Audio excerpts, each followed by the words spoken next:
The little step. Ethan sat on the edge of his bed, looking at the papers scattered on the floor. They were all job rejections.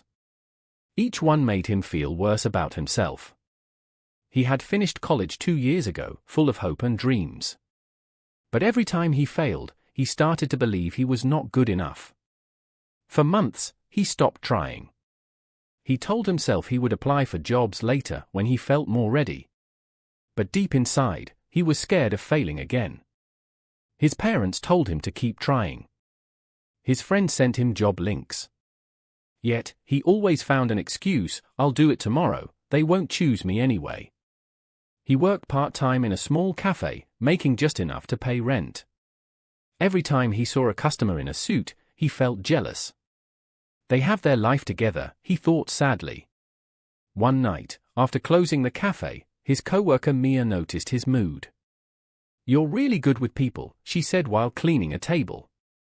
"Why don't you apply for that manager job at the new cafe branch?" Ethan laughed nervously. "Me? No way. They'll want someone with experience." Mia smiled. "You'll never get experience if you never start." Those words stayed in Ethan's mind all night. He couldn't sleep. He kept thinking about how much he wanted to change, but fear held him back. He realized he was waiting to feel confident before he acted, but maybe confidence comes after you act. The next morning, he sat in front of his laptop. His hands were shaking as he updated his resume. When he saw the Submit Application button, his finger froze. A voice inside whispered, "You'll fail again." But another small voice said, "Just one little step." He clicked it. It was such a small action, but it made him feel light. For the first time in months, he had done something brave. Days passed with no reply. The fear returned. He told himself, "See, nothing changed." But one afternoon, he got an email, "We would like to invite you for an interview." Ethan's heart pounded. He was happy but also scared. He almost cancelled. Then he remembered Mia's words, "You'll never get experience if you never start." On the day of the interview, Ethan wore his only suit.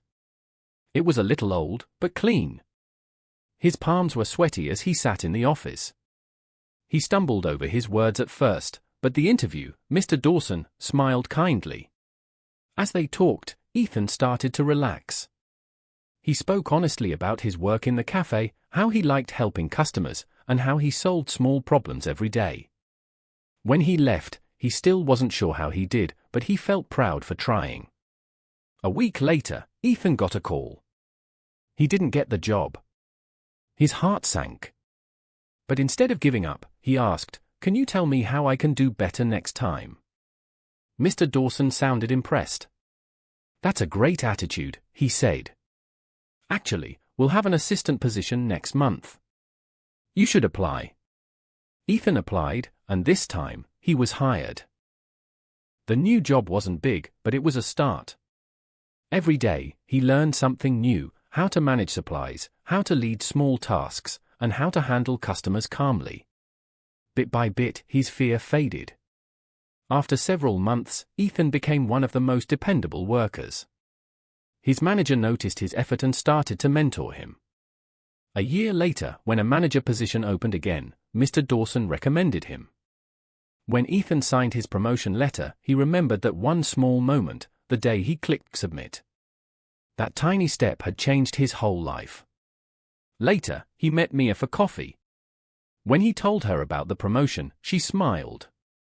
"I just took one small step," Ethan said. "That's how it all started." Mia nodded. "That's how life works, one little step at a time." That night, as Ethan walked home, he looked at the city lights. Life felt different now, not because he had no fear, but because he learned to move forward even when he was afraid. He knew fear might never disappear completely. But he had learned something important: courage doesn't mean you're never scared. It means you take action anyway. And from then on, whenever something new scared him, Ethan smiled and whispered to himself, "Just one small step." That one small step had already changed his future, and it would keep changing it, one step at a time.